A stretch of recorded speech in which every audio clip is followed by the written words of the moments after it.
Saudi আরব যারা house ড্রাইভারি করেন তারারে কফিলে মনে করেন যে 1,000, 1,200, 1,500 টাকা বেতন দিয়া হাউস ড্রাইভাররা কিনা লায়। তো গত 2 দিন আগে কিন্তু আমি আপনাদেরকে একটা ভিডিও দিছিলাম, 4 মিনিট লেট করার কারণে উঠ চড়াইতাম ফাটাইছিল। তো ওই জায়গার মধ্যে কিন্তু আমার 5,000 রিয়াল জরিমানা লাগছিল। তো আজকের বিষয়টা হইছে এই যে দেন, আজকে সকাল সকাল ডিউটির মধ্যে আইছি। এখন বর্তমানে 6:50 বাজতেছে, এখনো ঘর থেকে বারণের খবর নাই।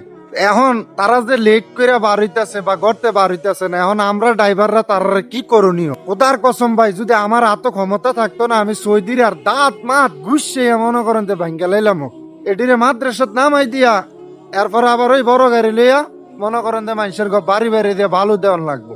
তারা যদি ঘন্টার পর ঘন্টা লেট করে কোনো সমস্যা নাই, কিন্তু আমরা যদি 1 মিনিট লেট করি তাহলে আমরা ফোন দিয়ে 8 তলা বাস ঢুকাই দিয়া কার করে রাখবো, কারণ আমরা ড্রাইভার। আপনারা তো মনে করেন সৌদি আরব থেকে হাউস ড্রাইভাররা প্রচুর পরিমাণ ভালো আছে, আসলে কিন্তু ভাই আমরা ততটা ভালো নাই। কফিল যদি সৌদি আরবের মধ্যে ভালো না হয় তাহলে তার মতো হতভাগা এই দুনিয়ার জমিনও নাই।